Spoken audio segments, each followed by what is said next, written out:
Hello everyone, welcome to back my YouTube channel. My name is Mukesh and I am a data analyst. I have almost completed 4 years in this industry. So today I am going to share with you a very important topic, how you will able to make your resume and what is the important things which you should able to add your resume and what is the importance of the effective resume writing and your LinkedIn branding and optimization for analytics roles. So you will able to watch this video till the end. Without further any delay, let's get started. So आज जो है मैं आपको बताने वाला हूँ कि effective resume को आप कैसे बना सकते हैं और इसकी क्या इम्पोर्टेंट है आपके जो है जॉब हंटिंग प्रोसेस में। सबसे पहले जब भी आप अपने रेज्यूमे को प्रिपेयर करते हैं तो आपको जो है मेक श्योर होना चाहिए कि आपने उसमें प्रॉपर एनालिटिक्स कीवर्ड्स जो है ऐड कर रखे हैं। तो कीवर्ड्स की इम्पोर्टेंस जो है काफ़ी इम्पोर्टेंट होती है आज अगर हम हमारे रेज्यूमे पे काम कर रहे हैं, because most of the companies की अगर हम बात करें तो now they are using ATS system to manage of their bundle of resume which they have to receive each and every day. So basically ATS क्या करता है, एटीएस जो है आपके रेज्यूमे को फिल्टर करता है। अगर उसको लगता है कि उस में पर्टिकुलर और रिलेवेंट कीवर्ड्स अगर ऐड हैं तो वो जो है उन्हीं रेज्यूमे को जो है आगे फॉरवर्ड करता है according to the basis of the rank, और रेस्ट ऑफ द रेज्यूमे को जो है वो एप्लीकेंट्स के हिसाब से जो है वहीं पर ही रोक देता है, यानी कि उन कैंडिडेट्स के जो है रेज्यूमे आगे नहीं फॉरवर्ड होते हैं अगर आपके रेज्यूमे में उन कीवर्ड्स की लैक रहती है, प्रॉपरली वो अवेलेबल नहीं रहते हैं। इसके लिए हमें क्या करना चाहिए, सबसे पहले हम एटीएस सिस्टम को समझते हैं। Basically what is the ATS system. ATS system एक ट्रैकिंग सिस्टम होता है जो कि कई सारी ऑर्गेनाइजेशन जो है आज की तारीख में यूज करती है उनके हायरिंग प्रोसेस को फिल्टरिंग करने के लिए, because they know about every day they have to receive so many resume. वो काफ़ी सारे रेज्यूमे जो उनके पास आते हैं, तो अगर वो हर एक कैंडिडेट के रेज्यूमे को मैनुअली फिल्टर करने लग गए तो इसमें काफ़ी टाइम लग जाएगा। तो इसलिए वो क्या करते हैं, एक एटीएस ट्रैकिंग सिस्टम को यूज़ करते हैं। अब इसमें लेट्स से अगर उनको जो है डेटा एनालिसिस पर्सन की ज़रूरत है तो वो सबसे पहले क्या करेंगे, जो भी एक रिक्रूटर होगा वो सर्च करेगा relevant keywords, let's say SQL हो गया, डेटा एनालिसिस हो गया और भी कोई रिलेवेंट कीवर्ड अगर जिसको वो ऐड करना चाहते हैं अपनी प्रोफाइल में। अगर आपके रेज्यूमे में वो कीवर्ड उनको दिखता है तो आपका रेज्यूमे जो शॉर्टलिस्ट होता है। And how does it work, ATS के बारे में आपको ये भी समझना पड़ेगा कि कैसे एटीएस सिस्टम जो है वर्क करता है। एटीएस के अंदर बेसिकली जो कुछ कीवर्ड्स होते हैं उन कीवर्ड्स के हिसाब से जो है कैंडिडेट्स की वो रैंक को डिफाइन करता है।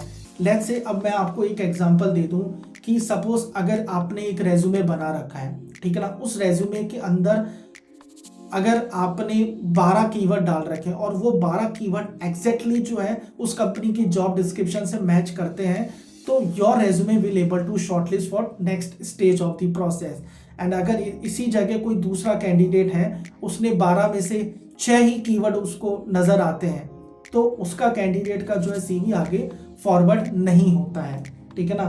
लेट्स से अगर मैं यहाँ पर बात करूँ तो कोई भी एक हायरिंग पर्सन है, अगर वो डेटा एनालिस्ट को सर्च कर रहा है, डेटा एनालिस्ट को जो है अपनी कंपनी के लिए हायर करने जा रहा है, तो वो इस तरीके से जो पोस्ट करता है अपनी कंपनी के लिए, we are seeking a data analyst with expertise in SQL, Python, data visualisation and statistics analysis. तो अब आपको समझना पड़ेगा, अगर एक हायरिंग मैनेजर है, अगर उसको ये सारी स्किल्स अपनी प्रोफाइल के लिए वो कैंडिडेट में देख रहा है अपनी कंपनी के लिए, अगर आप अपने रेज्यूमे को बनाते वक्त इन स्किल्स को आप मेंशन नहीं करते हैं तो might be possible your application be overlooked, ठीक है ना। इवन अगर आपके पास दूसरी नेसेसरी स्किल्स भी हैं, बट अगर ये नेसेसरी स्किल्स जो उसने अपनी जॉब डिस्क्रिप्शन में या अपनी जॉब पोस्टिंग में मेंशन करी है और आपके रेज्यूमे में नहीं है, तो बहुत कम चांसेस हैं कि आपका रेज्यूमे जो है वो शॉर्टलिस्ट होगा। अब इस चीज़ को हम कैसे इम्प्रूव कर सकते हैं अपने रेज्यूमे में, हम कैसे काम कर सकते हैं उसके बारे में हम डिस्कस करते हैं। तो सबसे पहले आपको समझना पड़ेगा, जब भी आप अपने रेज्यूमे में कीवर्ड्स को मेंशन कर रहे हो तो करेक्ट कीवर्ड्स आपको यूज़ करना पड़ेगा। अगर आपने अपने रेज्यूमे में जो है करेक्ट कीवर्ड्स यूज़ नहीं करे हैं, तो रिलेवेंट टर्म्स अगर आपने ऐड नहीं करी है पर्टिकुलर जॉब पोस्टिंग से रिलेटेड, तो माइट भी पॉसिबल आपका जो रेज्यूमे है वो शॉर्टलिस्ट नहीं हो। So that's the reason you need to understand. अगर आप डेटा एनालिस्ट के लिए प्रिपेयर कर रहे हैं तो आपको पता होना चाहिए कि डेटा एनालिस्ट के लिए कौन कौन सी स्किल्स जो है आपको अपने रेज्यूमे में मेंशन करनी है। सो बेसिकली 2 टाइप्स की स्किल्स जो है उनके बारे में हम यहाँ पर बात करेंगे। सो फर्स्ट जो है आपकी टेक्निकल स्किल सेट, जो कि आप अपने रेज्यूमे मेंशन कर सकते हैं, जिसमें सबसे इम्पॉर्टेंट जो है SQL, Python, Excel, Tableau, ETL, big data analytics और machine learning. So if I am talking about myself, when I was starting my first job, so मुझे पता पड़ गया था कि यह सीक्वल एक ऐसी स्किल्स है जो मुझे मोस्टली जॉब डिस्क्रिप्शन में दिख रही है। सो उस स्किल से रिलेटेड जो भी कीवर्ड्स होते थे I have added my resume, ठीक है ना। उसके बाद पाइथन भी कुछ कंपनीज डिमांड करती है, एक्सेल भी काफ़ी कंपनीज में होता है। अब डेटा विजुअलाइजेशन में ईदर पावर BI और टैबलू में से आप कोई भी ऐड कर सकते हैं, जो भी स्किल सेट जो आपको लगता है बहुत इंपॉर्टेंट है। सेकेंड नंबर की मैं अगर बात करूँ सॉफ्ट स्किल सेट, तो सॉफ्ट स्किल सेट के बारे में हमें ये भी समझना पड़ेगा कि अगर आज हम डेटा एनालिस्ट का इंटरव्यू क्लियर करना चाहते हैं तो सिर्फ टेक्निकल स्किल सेट ही इम्पॉर्टेंट नहीं है, हमें सॉफ्ट स्किल्स को भी इम्प्रूव करना पड़ेगा, ठीक है ना। Because as a data analyst we have to connected multiple stake holder and multiple clients, so we need to understand we are the problem solver. Okay, so you should have a very good problem solving skills also. Analytical thinking भी आपकी अच्छी होनी चाहिए, data ड्रिविंग decisions लेने आपको आने चाहिए, critical thinkings भी आनी चाहिए, अटेंशन टू डिटेल होना चाहिए। ये कुछ मेजर सॉफ्ट स्किल्स हैं जो मैंने काफ़ी जॉब डिस्क्रिप्शंस में देखा है, that's why I have added this skills also. Apart from that मे भी हो सकता है कि इसके अलावा और भी स्किल सेट हैं जो आप different job skills job description में देख सकते हैं, but these are the common skill set which I have able to find most of the job description, so that's the reason मैंने इसको इंक्लूड करा है। अब कीवर्ड्स तो आपने समझ लिया कि भाई क्या क्या कीवर्ड्स आपको जो अपने रेज्यूमे में मेंशन करने हैं, बट आपको ये भी समझना पड़ेगा कि किस इंडस्ट्री में आप अप्लाई करना चाह रहे हैं। अगर लेट्स से आप हेल्थ केयर डोमेन में अप्लाई करना चाह रहे हैं तो हेल्थ केयर से रिलेटेड कीवर्ड्स क्या आप पुट कर सकते हैं, आपको वो समझना पड़ेगा। फाइनेंशियल डेटा एनालिस्ट के लिए अगर आप अप्लाई करना चाह रहे हैं तो फाइनेंस से रिलेटेड कीवर्ड्स आपको मेंशन करने पड़ेंगे। ऐसे ही कस्टमर इंसाइट है, सेल्स एनालिटिक्स है, मार्केटिंग रिसर्च है और बिजनेस इंटेलिजेंस ऑल्सो।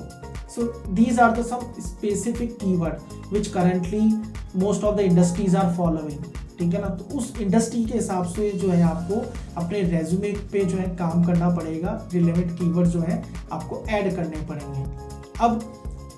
अब मैं आपको एक एग्जांपल के थ्रू इसको और अच्छी तरीके से समझना चाहूँगा। लेट्स से आपने रेज्यूमे पे काम करना शुरू करा है, सो बिफोर ऑप्टिमाइजेशन आपने रेज्यूमे पे जो स्टार्ट करा है काम करना, so you have to just put experience data analyst with a background in analysing data and generating report for various business department. But जब आपने अपने रेज्यूमे को ऑप्टिमाइज करा है विथ कीवर्ड से तो वो कैसा दिखेगा? सो like this: experienced data analyst proficient in SQL, Python, Power BI for extracting, analyzing and visualizing large data set, and that is skilled in the predictive modeling and data mining to data driven decision। अब आप इस पूरे अगर बात करेंगे after the optimisation से, अब इसमें मैंने मेरी प्रोफाइल के बारे में भी हमने मेंशन कर दिया, क्या रिलेवेंट स्किल सेट हमें आती है उसके बारे में भी हमने मेंशन कर दिया, और उन स्किल सेट को यूज़ करके हमने क्या क्या स्पेसिफिक काम करा है।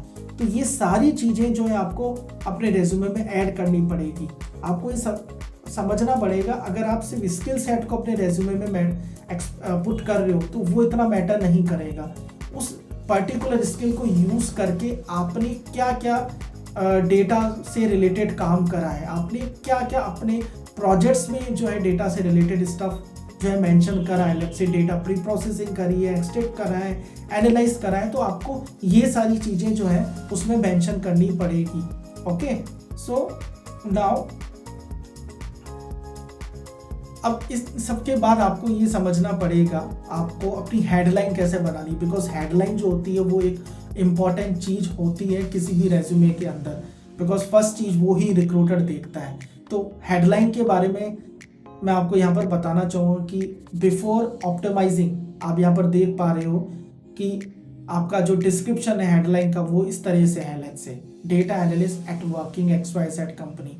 बट इसी को आप ऑप्टिमाइज तरीके से कैसे लिख सकते हो, डेटा एनालिस्ट, फिर उसमें आपने अपनी स्किल सेट भी मेंशन करनी है और उसके बाद आपको उसमें अपना इम्पैक्ट भी शो करना है और अपने डोमेन से रिलेटेड भी आपको उसमें काम शो करना है। सो लेट्स से आपने पहले एक हेल्थ केयर डोमेन में काम करा है, या अगर आप दूसरे डोमेन से आ रहे हो और आप अपने रेज्यूमे पे काम कर रहे हो, तो आपको ये मेंशन करना पड़ेगा driving data decisions in the health care domain. तो अब इस एक या दो लाइन के अंदर आपकी स्किल सेट का भी पता पड़ गया उसको, आपके वर्क और प्रोजेक्ट्स और डोमेन से रिलेटेड भी उसको पता पड़ गया।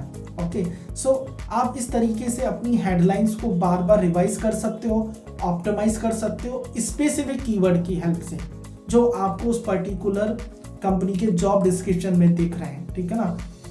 Okay, so now I am going to discuss with you next part.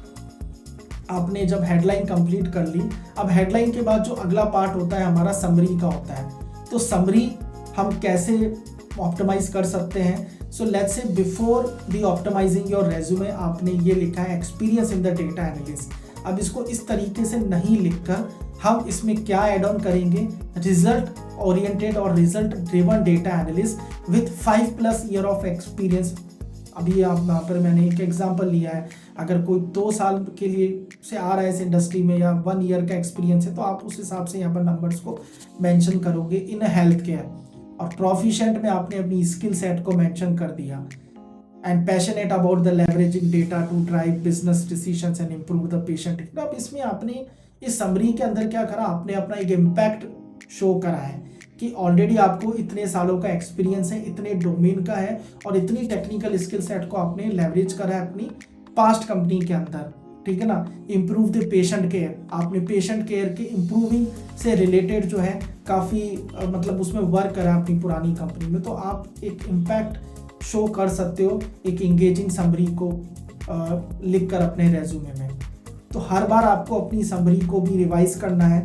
Again यहाँ पर मैंने जस्ट एग्जांपल दिया है, मे बी अब कई लोग होंगे जो कि रिटेल सेक्टर से भी आ रहे होंगे, कई लोग होंगे जिन्होंने पहले फाइनेंस में काम करा होगा। ठीक है ना? तो आप अपने हिसाब से अपनी समरी को जो है ऑप्टिमाइज कर सकते हो, बिकॉज द रिवाइज समरी जो है एक क्लियर पिक्चर प्रोवाइड करती है कि आपकी स्किल्स क्या है और आपने उस स्किल्स को यूज करके अपने एक्सपीरियंस को कैसे लेवरेज करा है।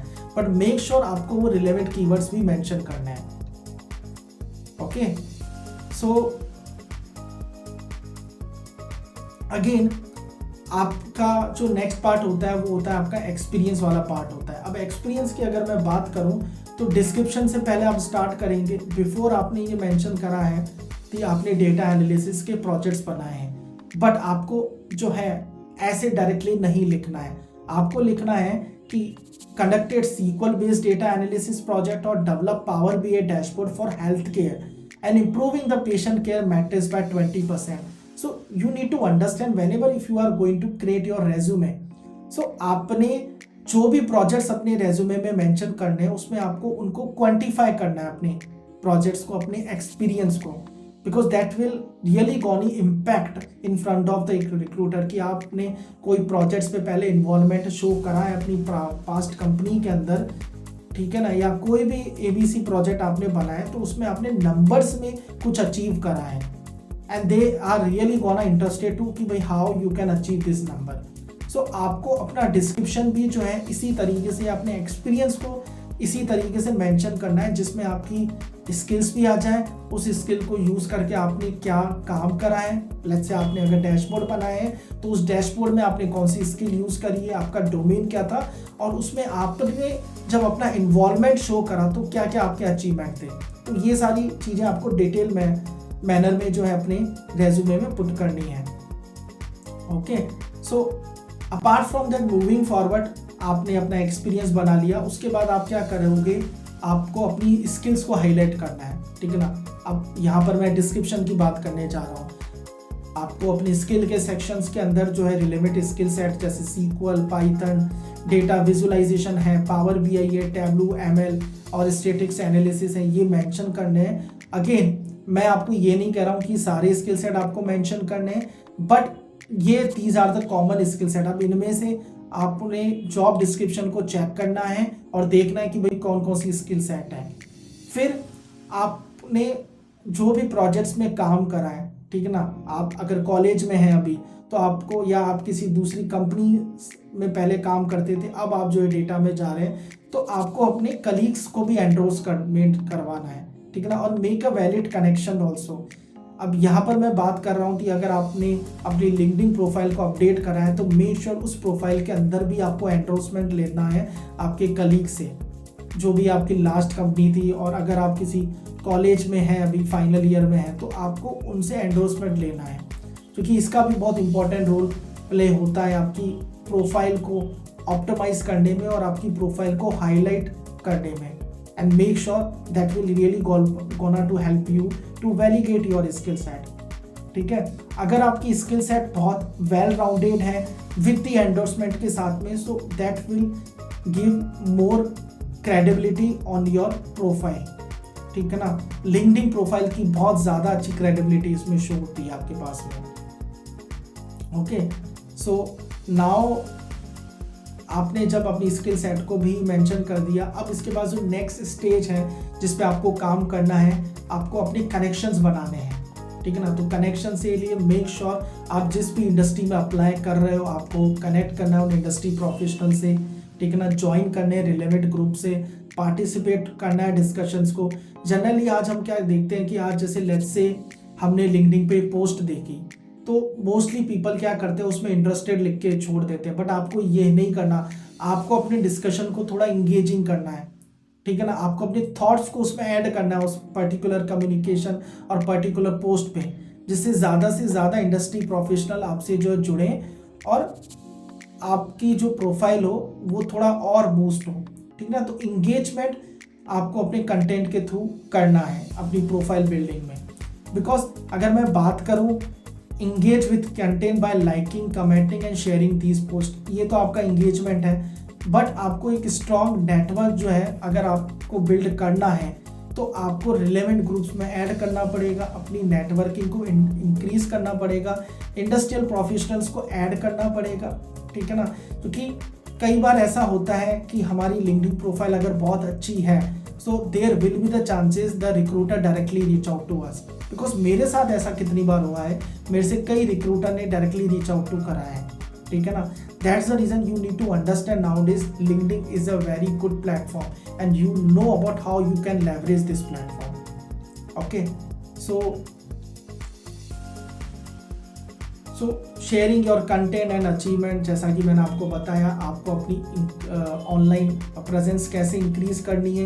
You can share industry related contents, share your own insights with articles, what ever you have done, like आपने कोई भी अगर प्रोजेक्ट्स बनाया है, आपने कोई भी नया स्किल्स सीखा है या सर्टिफिकेशन करा है, तो आपको उसको भी अपनी लिंक्डइन प्रोफाइल के अंदर ऐड करना पड़ेगा। प्रोजेक्ट्स अगर आपने कंप्लीट करे हैं तो वो आपको ऐड करना पड़ेगा। मेक श्योर जो भी प्रोजेक्ट्स आप ऐड कर रहे हो वो आपके क्वांटिफाई मैनर में होने चाहिए। अब यहाँ पर मैं अगर क्वांटिफाई मैनर की बात करूँ, सो उसमें आपने कितना नंबर्स में अचीवमेंट शो करा है, ठीक है ना। अगर आपने कोई पावर BI रिपोर्ट बनाई है तो उसमें आपका इन्वॉल्वमेंट कितना था। लेट्स से अगर मैं एक एग्जांपल लूँ कि आपने एक एनर्जी रिलेटेड कोई प्रोजेक्ट बनाया, तो उससे पहले उसकी एफिशिएंसी कितनी थी और आपके इन्वॉल्वमेंट के बाद में उसमें कितना जो है परसेंटेज में इम्प्रूवमेंट हुआ। तो आप इस तरीके से ज़्यादा से ज़्यादा नंबर्स को अपने रेज्यूमे में प्रोजेक्ट्स के जरिए अगर आप शो करते हैं तो आपका रेज्यूमे जो है बहुत प्रॉपरली तरीके से ऑप्टिमाइज होता है और चांसेस ज़्यादा होते हैं कि ज़्यादा से ज़्यादा रिक्रूटर आपसे कनेक्ट करेंगे। Okay, so mentoring and update your profile, आपको मॉनिटर करनी है अपनी प्रोफाइल को, ठीक है ना, अपडेट करना है विथ न्यू स्किल्स के साथ में। एज आई हैव सेड है, जो भी आपका एक्सपीरियंस है, ठीक है ना। प्रोफाइल एनालिटिक्स के बारे में बात करूँ तो आपको लिंक्डइन की एनालिटिक्स को समझना पड़ेगा, ठीक है ना। तो आपको ये देखना पड़ेगा, अगर आप डेली पोस्ट लिख रहे हो, डेली आप कंटेंट लिख रहे हो, तो कौन आपकी प्रोफाइल को देख रहा है विजुअली। मे बी वो कोई रिक्रूटर हो, मे बी वो कोई हायरिंग मैनेजर हो, तो आपको ये पता पड़ेगा कि आपकी प्रोफाइल को इतने लोग जो इस पर्टिकुलर डे में देख रहे हैं, तो आप उनसे डायरेक्टली रीच आउट कर सकते हैं, उनसे रेफरल मांग सकते हैं, ठीक है ना। रेगुलर अपडेट आपको करना पड़ेगा अपने लिंक्डइन प्रोफाइल पर, और आपको ये समझना पड़ेगा कि रिलेवेंट कीवर्ड्स आपकी प्रोफाइल में क्या है जिनको रिक्रूटर्स जो है आज की तारीख में देखना चाह रहे हैं डेटा एनालिटिक्स रोल के अंदर। तो वही कीवर्ड्स आपको, वही स्किल सेट आपको अपनी प्रोफाइल के अंदर ऐड करनी पड़ेगी लिंक्डइन की, अगर मैं बात करूँ। This is all about for effective resume writing and LinkedIn optimisation.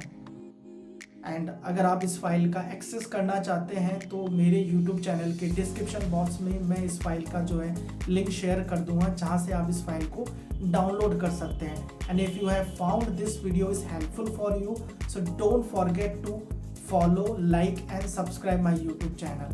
Thank you.